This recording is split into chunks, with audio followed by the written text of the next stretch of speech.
Oh, it's that kind of Friday, guys. Trying to get settled in here. Telling you one story today. There's a couple other things out there that are floating around that are okay stories. I mean, there's a guy that pleaded guilty to trying to extort $600,000 from people by saying their systems were infected by malware. Scammers, we see those guys all the time. Some ransomware is using new tricks, some stuff like that. But the main story, the only story. There's Paul. Morning, Paul. Good morning. The main story, our only cyber story this morning, is about Huawei. We knew it was coming. You knew it was coming. Ah, man. So, there's a chipset that's vulnerable.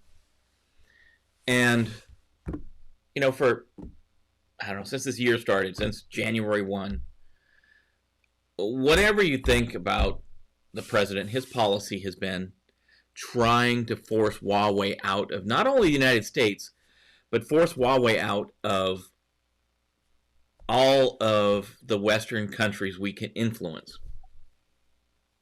And it's essentially because it's, a Chinese-based company. So, there's news today, new news today. New news. What you expect news to be, new, right? About our friends Huawei from China. I don't know, I spent the morning trying to track down how to identify this thing. Because how to identify if you are vulnerable.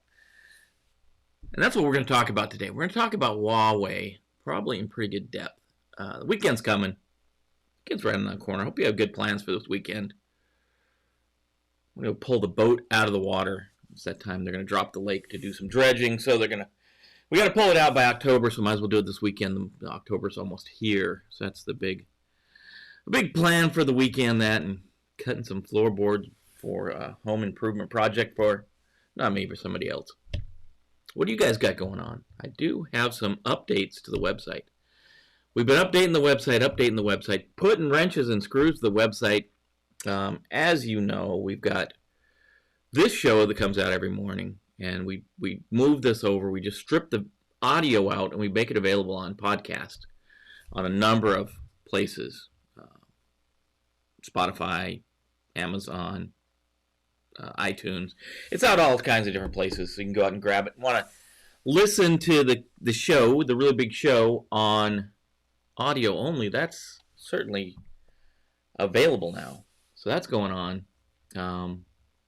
Just changes. We're putting some of this onto the website, so you can look at this stuff chronological order. We're going to start adding additional content to the days. Right now, it's got the video, the audio, the video cast, the YouTube stream, the podcast stream, and then the show notes. But the thought is to add more content, more things to help you unpack the news of the day. So stuff that we find after the show, we can put on the website. So that's Cyber-Recon.com.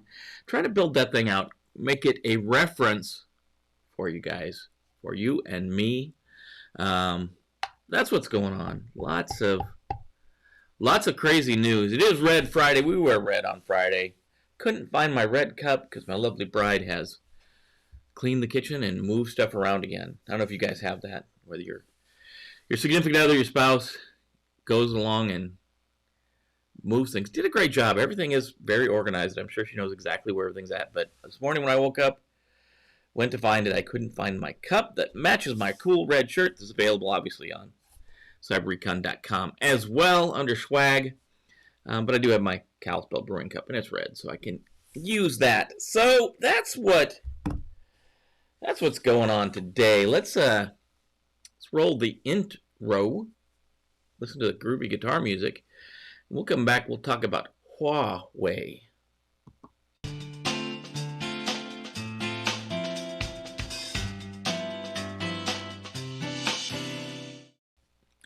Huawei.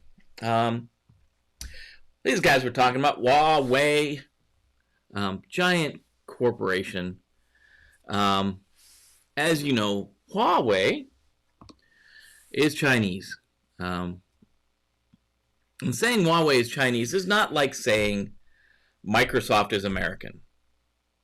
Microsoft's American, but Microsoft is its own entity. It makes its own decisions. It does its own thing. It has its own guiding principle. It has its own business plan. Huawei, on the other hand, is a Chinese corporation, which means it's owned, supported, ran by China. It's a communist country. They own everything. So Huawei is a tool that can be used by China, and that's what's dangerous about this. Huawei is everywhere. They're global. They're a global manufacturer, and a lot of times when Trump was pushing, and he's pushed very hard, and it's been for better or for worse. The politics aside, when the president pushed to get Huawei products out of critical infrastructure, it was important. And a lot of people thought about Huawei phones, and Huawei produces phones like Apple does, like Samsung does. They make a Huawei phone, make a cell phone branded Huawei. It's built with their stuff. It's a Huawei phone. So that's when a lot of people thought, okay, yeah, I'm not going to buy a Huawei phone. I'm cool with that. I'm an iPhone guy anyway, or I'm an Android guy anyway. I'm not. I buy Samsung. I get Samsung phones, or I get the Google Pixel. I don't get Huawei phones. No big deal. And a lot of people, I mean, that's what a lot of people thought. It's like, okay, Huawei is this phone manufacturer. Cool. I won't buy Huawei phones. I don't know why Trump is all spun up about this thing. But this is the first crack in the dam, first leak in the dike, I guess, as the Dutch boy would be trying to put his finger in this one. Stop the leak. So, story from the Register out of Great Britain. Video encoders using the Huawei chip have backdoors and bad bugs, and the Chinese giant says, hey, we're not to blame. I'm going to go ahead and take the Chinese flag off there just so we leave Huawei there. Telecom kit maker points finger at the general direction of the Middle Kingdom's complicated supply chain. And this is supply chain risk management. And we've talked about this. Has been the buzz going on for the last 10 years. Do you know where your hardware is coming from? And software as well. But in this case, we'll talk hardware. And most people say, yeah, man, I know exactly where my stuff's coming from. I buy Cisco stuff, or I buy my stuff from at a loss. Anyways, you know what I'm saying. I buy my stuff from IBM. I buy my stuff from Dell. I buy Ubiquiti stuff. I know where my stuff's coming from. But do you know where your stuff is coming from? Alex is with us this morning. Good morning. Happy Friday, Alex. I got the crew forming up. Got the platoon forming up. But do you know where your stuff's coming from? Do you know? And the rundown of this article is Alex Konjeff. I'm probably Alexei Konjeff. I'm going to massacre his name. A lead product security engineer at Salesforce. Great. You don't hear a lot of news coming out of Salesforce, Alex. Oh, the humor in the Friday morning. I buy my stuff at Best Buy, or I buy my stuff at Amazon. But what do you buy? And I wish that was a joke, Alex. I've seen so many, especially small and mid-sized companies, and for that matter, giant corporations and government agencies that'll take that impact card, impact card if you're with the government, you'll take that impact card, that's a government credit card, and you run down to Best Buy and you buy that laptop, or you don't have enough connection, so you buy that wireless access point, even worse, and run back and plug it in and you're a problem solver. You're making things happen. Oh, Alex, you're hurting my heart with this one. Micro Center. If you're not, I'm going to derail from the story for a second. If you're not in a town that has a Micro Center or Fry's, oh man, when you visit a bigger city, a bigger town, a place that has a Micro Center or a Fry's, it's the geek stream, man. That's where geeks go just to geek out. Everything you want is in Micro Center. You can build the coolest stuff with stuff you find at Micro Center, or full on computers, network gear, projectors. But if you want to buy that one weird button that you're missing, or that one weird resistor that you need to do something, that's the place, Micro Center. Oh, we got one here. It's up. I was not in Alexandria. It's out by Reston, kind of somewhere. Where is that? It's out. I remember when I was working on Reston, we used to go to Micro Center. It's got to be closer. I'll have to look up where it's at. I remember going to it. You can't go there with your empty pockets. No window shopping there. You'd be sad. A sad geek goes to Micro Center with empty pockets. Nist 853 revision 5. Lots of supply chain. Yeah, supply chain is one of the biggest things. We started pushing supply chain in revision 4, and I know Alex, you had a great video. Maybe hopefully that'll be something you can share in the future when it's available on Nist, talking about 853 revision 5, and that's why. Say what you want about Nist, they are looking forward, and you know, Ron Ross is still a fellow there, but the program is led by another person now, and I can't remember her name. Alex, you gave it to me the other day, but they look forward. They're looking forward. They're a smart group of people. Nist, you got to remember Nist, especially the group that builds the task force that's building these documents out, is smart people from all over the government and industry that's building this stuff. And in revision 4, they started pushing supply chain risk management hard. Know where you're getting your stuff. The government started pushing hard. We're going to know where our contractors are. And the first flaw I heard was we would outsource support services. Help desk, right? So we'd outsource help desk to a company, and we made it explicit in the contract, this cannot be outsourced overseas. And that was cool. Can't be outsourced. The contract can't go to an overseas company, I should say. I'm getting ahead of myself. And they said, cool. And subcontractor would win the contract for support services, and then they would subcontract with the company that's overseas, offshore, because it's cheaper. That's money driving the train. Bad news. So the government had to start thinking, okay, we're not just worried about the contractor, but we're also worried about the contractor's contractor, the subcontractors along the way. Thank you, Alex. Victoria Panatelli, hopefully I got that one right, important name, running the RMF program over yonder at Nist. I want to see if we can't maybe talk to her one day. It would be awesome to be able to see her vision of RMF going forward. But yeah, she had a video the other day. I wasn't able to watch it. Hopefully it'll be available on recording, where Victoria talked about 853 revision 5, and revision 5 does have a lot of supply chain risk management. And why do we go on that tangent so much to talk about supply chain management? Well, this is the perfect storm, right? So there's a chip, and the chip is the HI 3520D chipset, not from Huawei, from Huawei's high silicon subsidiary. So it should still be covered by this blanket protection, right? So it's the HI 3520D chipset from high silicon. So as a security person, and remember, you're going to go to work today and there's going to be 55 other fires burning.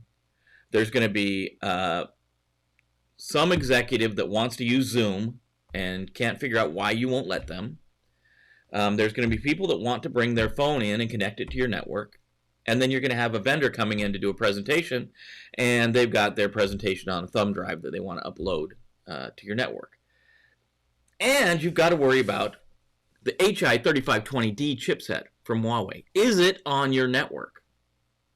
Do you know if this thing's there? So let's go on and talk about the story, and then we'll circle back to that thought, right?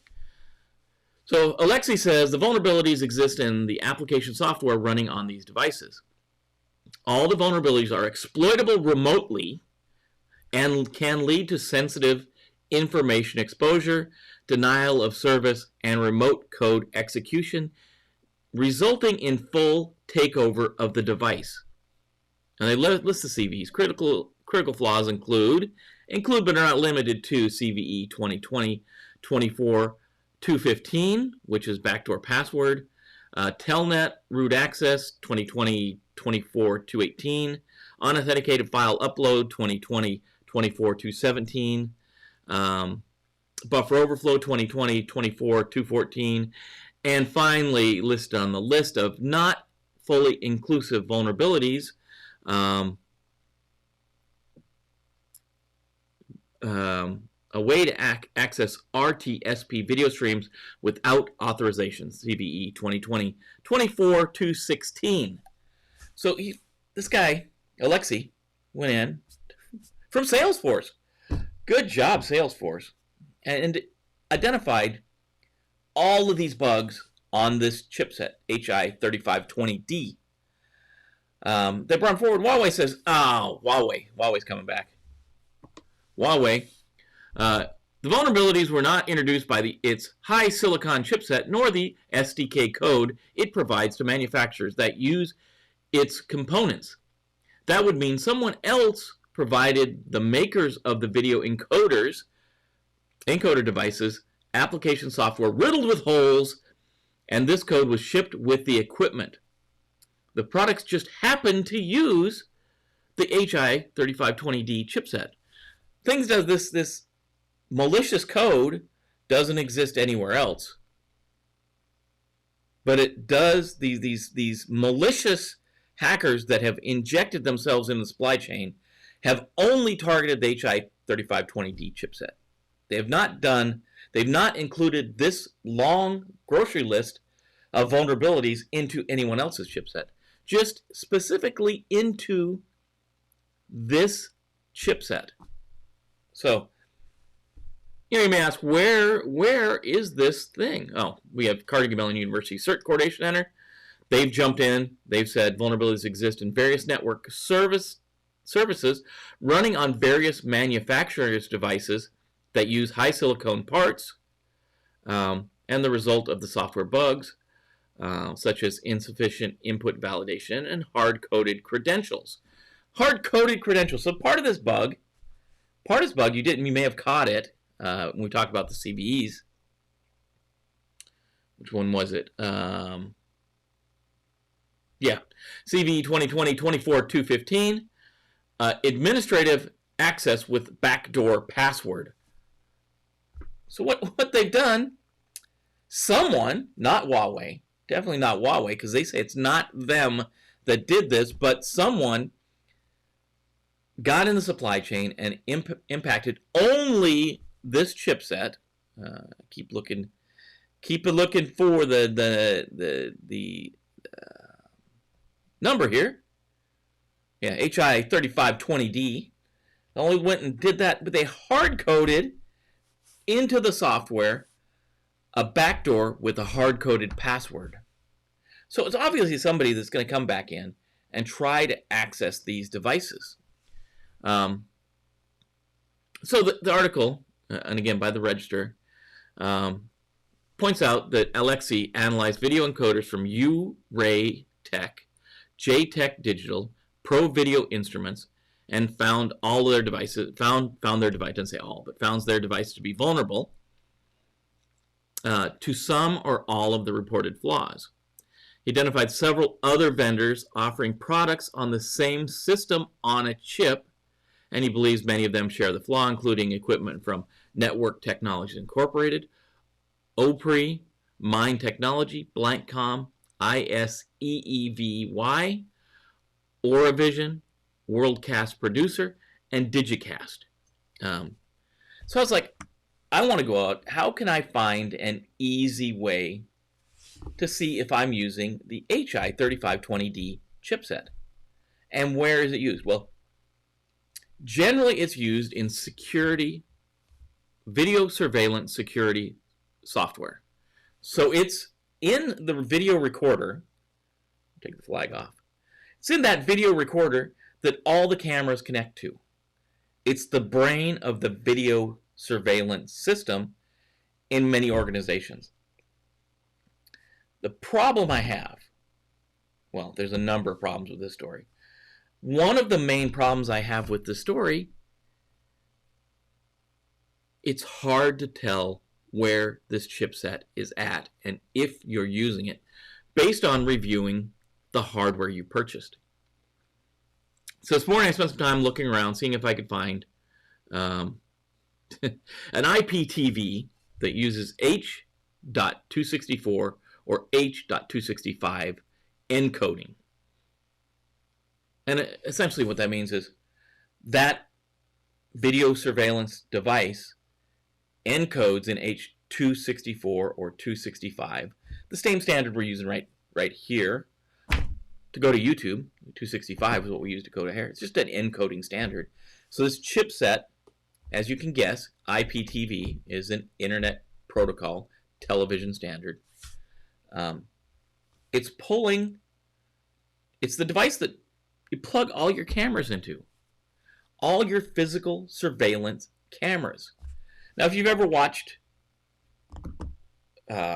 any of like the Mission Impossible shows or the James Bond shows, and they go to break into the building, and they say, well, we've got to take over the video surveillance system, and we're going to put the video on a loop, and the security people aren't ever going to know we're there. And a lot of times you go, that's crazy. I mean, to think about what all the things you'd have to do that, you think that's a lot of work to be able to do that. This flaw, think about these vulnerabilities. Full remote access takeover of the device. Backdoor password, root access via telnet, upload unauthenticated files like a video loop file, buffer overflow, access streams without authorization. So the whole thing of the funny part of the Mission Impossible is, we're going to put this video, we're going to dump this video on a loop of the room that we recorded, and then we're going to be able to watch, we as the bad guys are going to watch the real stream, and the security guards or the police are going to watch the loop that we recorded. So now we've got full access to this box, remote full access to this recording box. We can access this one, CV 2020-24-216, access the video streams without authorization. I can watch the live stream. Think about the other one, 2020-24-217, unauthenticated file upload. I can upload a file to the device, and essentially, since I've got root access, I can play that on the channel that the police or the security are watching it on. Given this one whole chipset, bad guys, not saying China's a bad guy, but I'll put that up there when I say bad guys, can do what Tom Cruise did in Mission Impossible. They can take over this device and kind of do what they want to do. Just do their thing, chicken wing. Still a fan of Illy Coffee, guys. Illy Coffee. So back up to the chipset, right? So they're pointing out this is a bad thing. It's happening in chipsets that are in a list. We've got a list of devices. Cool, thanks Alexi. I Do appreciate that, because when I first started reading this, I didn't think there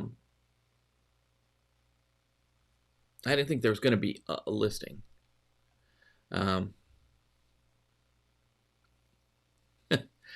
Alexi goes on to say, while most of the vulnerabilities seem unintentional, i.e. coding mistakes, one of them stands out. Hard-coded password is a deliberate backdoor. And I don't, Alexi, I know he's probably got to toed the party line when he did his interview. The combination of vulnerabilities does not seem unintentional. It doesn't seem like coding errors. The Register article finishes up saying, it's an important part of the supply chain of video surveillance devices.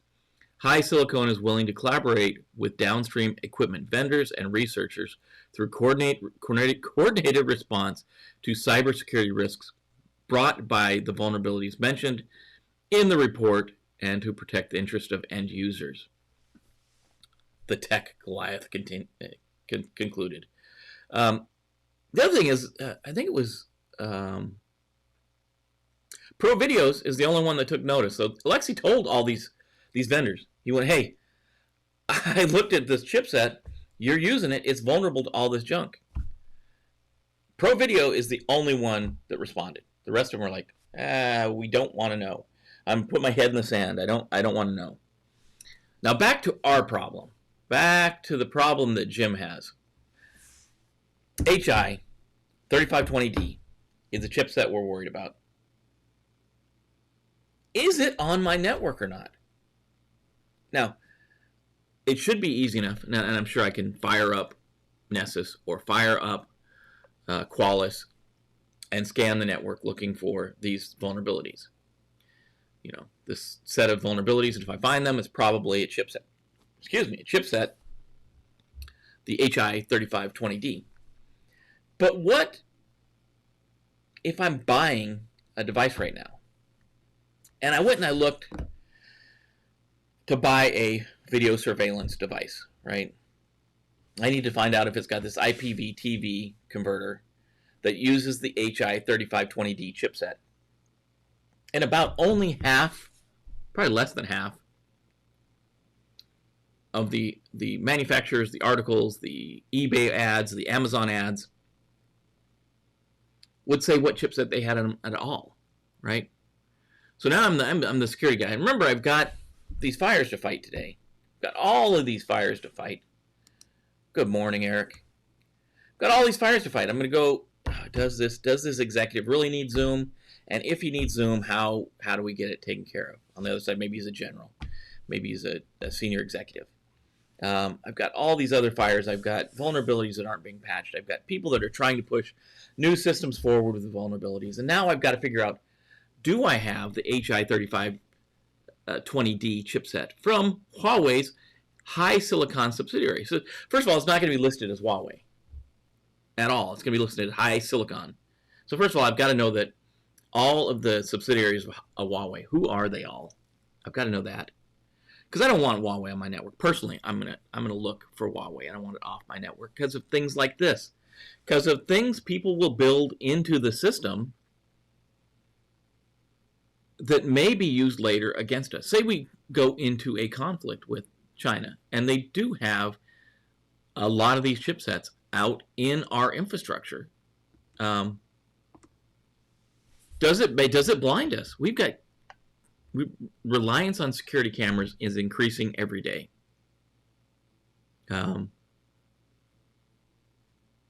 What if they have the capability? They know what the vulnerabilities are. I'm going to assume, I'm making a leap here, and I'm going to say they know what these vulnerabilities are. And they have a tool already built that is going to plug right in and be a big old master kill switch for video cameras.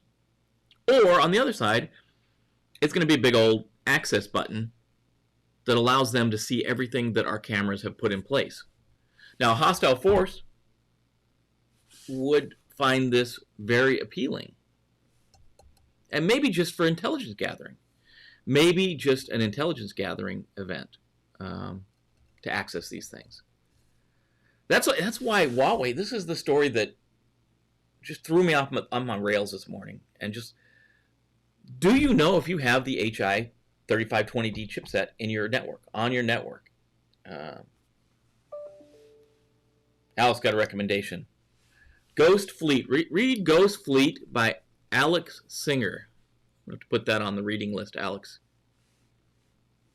I think it's just you got the Alex Club. You're just promoting Alex books. Ghost Fleet. I'm going to read Ghost Fleet. I'll grab it. Hopefully it's on. Hopefully it's on Audible. I'm not sponsored at all by Audible, but I do like Audible. I don't have a ton of time, so it makes it easy when I'm between things to throw on the headset. I just got the coolest headsets too, and I'll talk about them in a minute. I just got some iPod. What are they? iPod? No. The earbuds. The Pro version of their Apple's iBuds, whatever they call their earphones. Pretty dang awesome. They're noise canceling now. Talks about our military affected by Chinese chips. Yeah, and scary. And most of this problem, everything is, so much stuff is built in China now. I was interesting on this Apple here I just got a few months ago. This iMac came out of Ireland, which was pretty cool, I guess, as long as it didn't go from China to be assembled in Ireland and then here. And I know there's there's business. This is the balancing thing. Business can say, I can make this chipset cheaper in China, so that's where I've got to make it. If you watch the Shark Tank, I like the Shark Tank. I like the characters on there that they built, Mr. Wonderful. He's always going to tell you, you got to get those prices down. Make it in China where you can make it for nothing. Well, you make it in China and then you're making it in China. That's my problem with all that. Scary. I'm going to have to check that out. Ghost Fleet. Scary. Sounds scary. So that's my problem here with this is, as you go out and you're fighting your 100 fires for the day, and on top of your mind today is this, hopefully on top of your mind because you're listening to this, you're listening to it on a podcast, you're watching the video, you're thinking, okay, I'm going to go talk to my physical security folks, and I'm going to see, do we use the HI 3520D chipset? Or I'm going to go talk to the vulnerability scanning people, and I'm going to say, hey, can you scan for these vulnerabilities? And hopefully that device is somewhere where you're in your scanning range. Another part, but the funny thing is, Alexei was talking to these folks. Where was the part?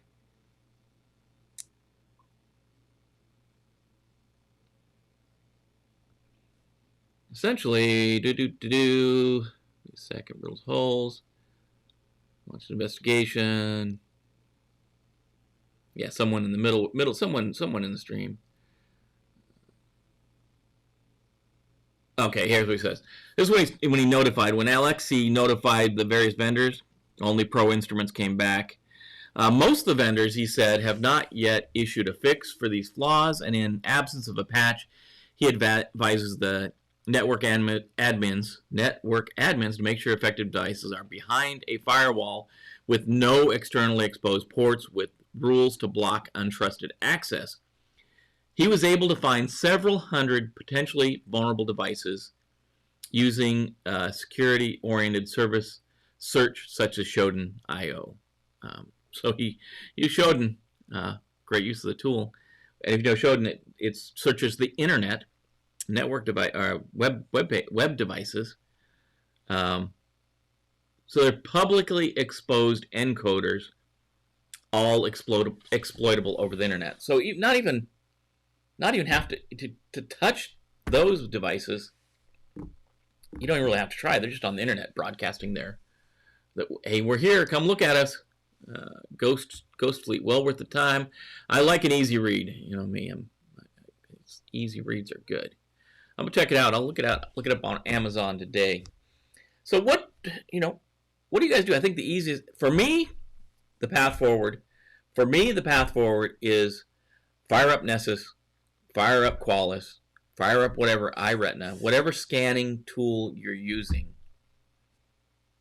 and look for these vulnerabilities. Look for the set of vulnerabilities. Build a scan that only looks for these handful of CVs. It's in the show notes. You can grab it out of the show notes.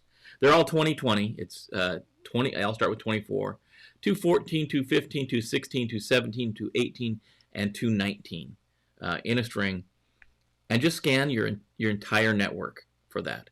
And then I would take, if you have the ability, take Shodan and scan your external web presence. What you have, whatever you're exposing to the world on the interwebs, I would take Shodan and look at that, just to make sure. Double check this. Keeps you up at night, man. Stuff that keeps you think you're good. You think you got everything going. You think you got it well made. Hey, I'm sure I bought my stuff from a reputable vendor, but where did they buy their stuff from? Where did they get their junk from?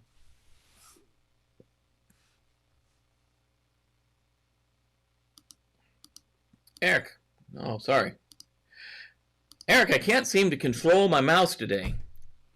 What advice do you have for someone new in this business, the business of security? You're doing most of what I'd recommend. You're up, you're learning, you're studying. I'm assuming you're staying on top of this stuff. I would say, depend on what you want to do. It's going to depend on what you want to do, and this is what Alex and I and some of the other folks have been talking about. I would find a mentor, and that's what we're trying to build. We're trying to build a mentorship program.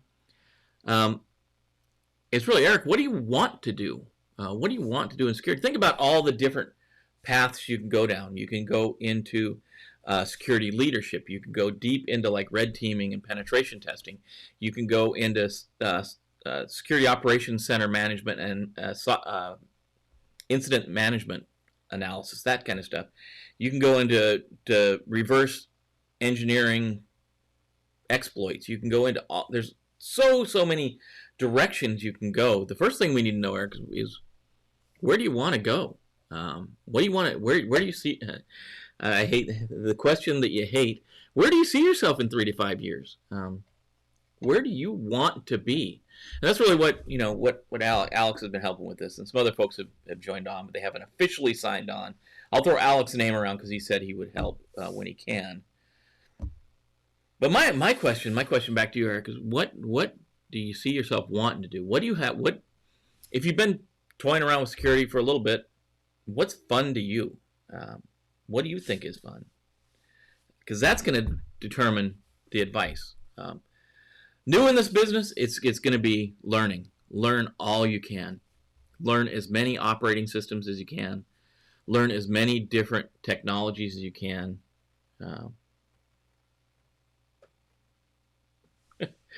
Well, I would say me but anyone. Well, this weekend, one of the things I'm doing this weekend on the site is I'm setting up that mentor page. And the mentor page, and I'm asking, begging any of you folks that have been around a while, consider being a mentor. And Eric, from you, if you're coming into the field, whether you're coming in brand new or you're transitioning from another career field, just, once I get that up, I'll let you know Monday how to get to it. And it'll just be, you just put a request in for a mentor, and we'll just try to match you up. Right now, it's just I think I don't want to take too many folks on. I've talked to one or two people that I'm already trying to do this with, and don't.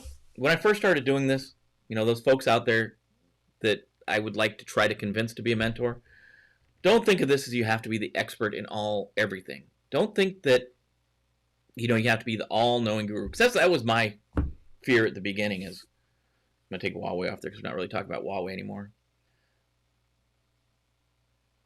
My fear was I don't know enough. I've been doing this for 30 years, but do I know enough to help someone? And when I started talking with people that were coming up, you do. And if you don't, you've got a network. We'll build this network of mentors that we can help. If you don't have the right answer, we can help each other get it. But do be a mentor. Be a mentor in this field. I'd heard 2 million people short in the field worldwide next year. I saw a new figure this morning. 3.5 million security people short next year by the end of 2021. Yeah, I don't mind being a mentor. No, not at all. Get you signed up on Monday, or we'll get you to someone else. I mean, we want to make sure you're getting taken care of. Sierra saying, Mike Bravo says, good morning. Is interested in mentoring? Mike, I'll hold you to that. Paratrooper, super duper paratrooper. Focus on one core area. One, learn everything else in tech. Become a specialist. One thing, yeah.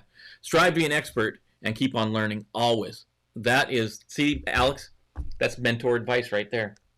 That's it in a nutshell. Yeah, you're gonna have to. You're not gonna be able to know it all.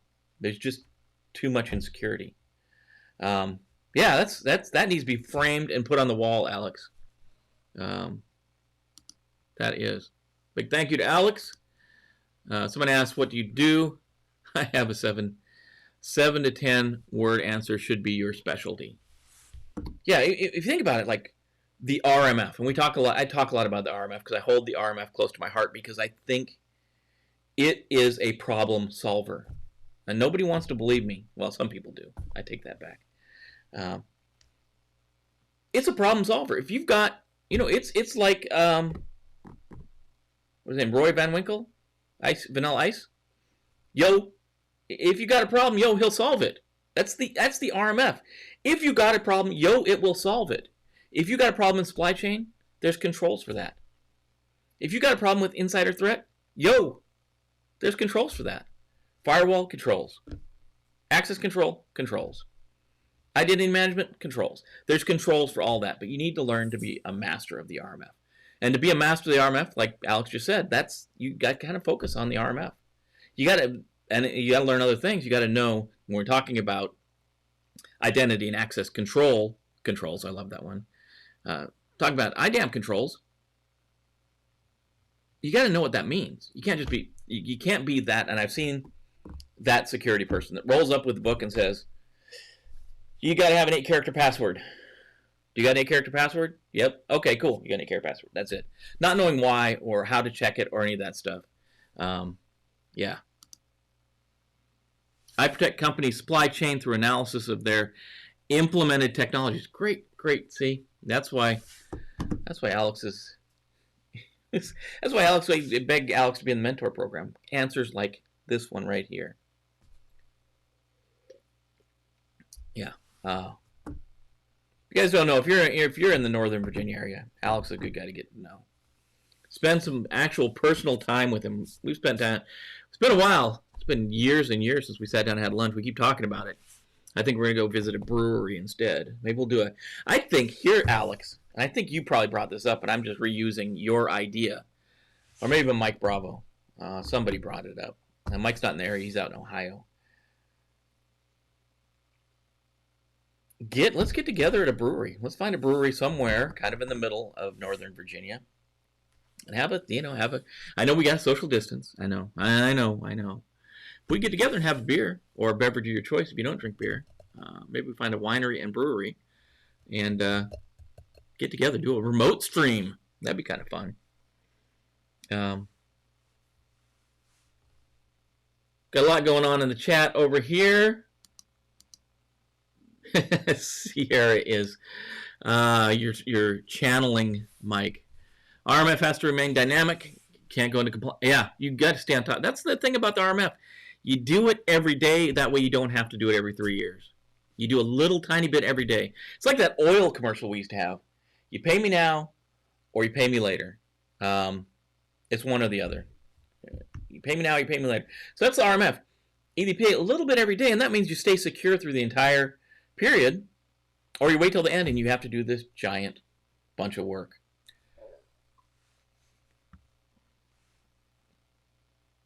All right, so we got I'm going to put this on the screen so everyone can see it, just so you know. Eric's asking Alex how he can connect. Alex is saying email me, Jim. Easy enough. Go to the contact page on cyber-recon.com or info@cyber-recon.com. That's the mail address. info@cyber-recon.com. Yeah, I'll get everybody connected. That's going to be my main goal. setting up this mentor program, connecting the dots, connecting the people. And it looks like you guys have already done it. You're doing my job for me. I'll get you Alex's email. I'll make that connection. Anyone else that's in this boat, obviously, let me know. Let me know. You want to be a mentor. You need a mentor. Maybe just want information. Let's build this network. Let's build a community around this thing, around security. We can take care of each other. We can help each other. Mike knows this from days in the past when I was trying to do it at, I think it was Concordia. I think Mike Bravo. I think you were at Concordia, right? Or was it Baker? I think Concordia University. Trying to get people to connect. I didn't want to talk at SLU too. I would put a list out. Everybody put your name and address on this piece of paper if you want to be contacted. And if there's 30 people in the room, copy that for 30 times. Give it to everyone so you have people you build a network. And the network's important because when you get stuck, you can reach out to a network of trusted people, not just the internet to answer your question.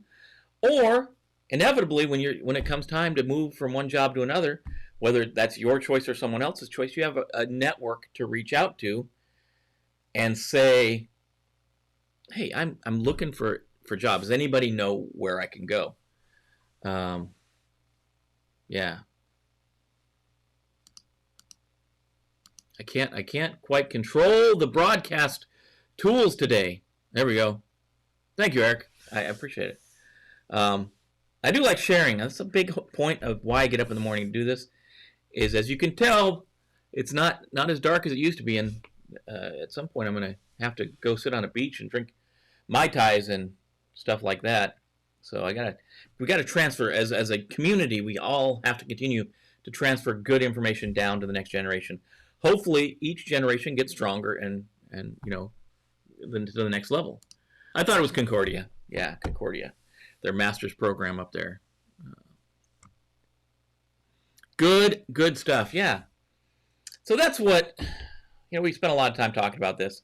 A lot of time around on different tangents, and that's what we're all about. That's taking care of each other. That's making sure we take care of friends, family, those things, friends, family, coworkers, and our organization. Take care of each other. We take care of each other.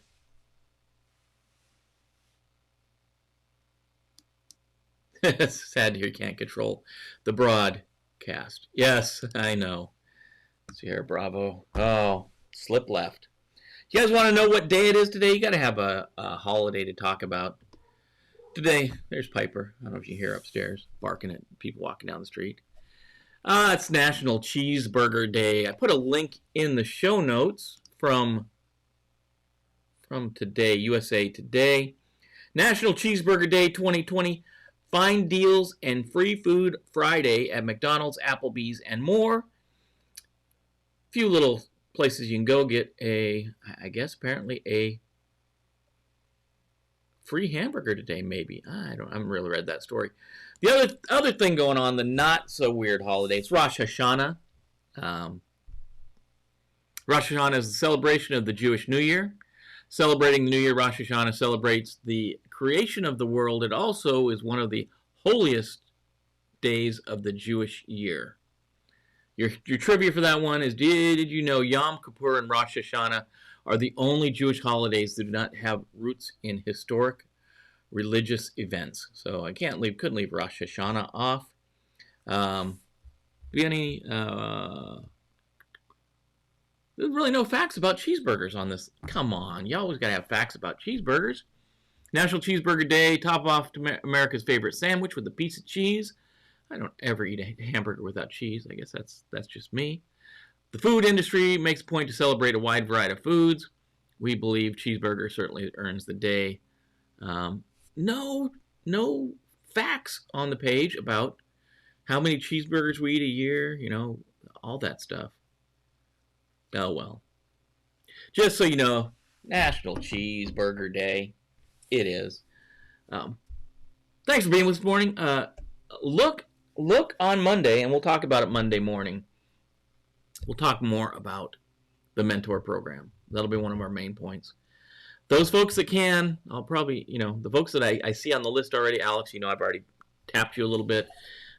Mike Bravo, We'll get in contact. We'll talk about that a little bit. Hopefully, you have good plans for the weekend. Hopefully there's good things going on. I know, you just get out and do something for a little bit. I don't know how. Hopefully it's not going to be rainy and yucky here. But go out and do something fun. Go something good. It's Red Friday. Hopefully you got your red on today. If you need a red shirt, I'll sell you a red shirt for cheap. It's on the swag site. Remember those folks that are downrange. Not everybody's going to be enjoying the weekend. Some people will be on patrol this weekend. Far away. Places that we have sent them. So don't forget that. Awesome. Eric, I will look for it and let you know the next steps. Sierra is going to carry on the Bravo theme and say go get some. I'm going to say go get some. I'm going to say take care of each other. We'll be back Monday morning, 7:30, bright and early, talking about cyber, talking about the mentorship program. Put that on the schedule already. Mentorship program.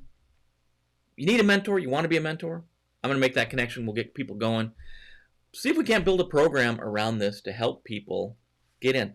3.5 million people short in the security world worldwide, and it's going to grow. Think about this. More automation, and I guarantee you after this pandemic is over, there will be more people working from home. Most organizations have proved it's a viable construct, and now it's going to be hard to fight to say we can't do remote work, at least part of the time. So a whole new avenue, ensuring remote work capabilities. How do we do that? Bring your own device, maybe. Issue your own device, maybe. Lots of different ways to go about it, man. So, anyways, have a great, great weekend. Have a great and wonderful weekend. We'll see you on Monday, 7:30, bright and early. Mako's doing some editing days. There's going to be a bunch of RMF videos that drop today. I'm getting a new schedule out for Monday, causing me to get up early and doing some recording early in the morning. So, anyways, enjoy the weekend. Have a good time out there. Do good things. Take care of your friends, your family, your coworkers, your organization, and each other. We'll see you on Monday. Be safe and have a great, great weekend.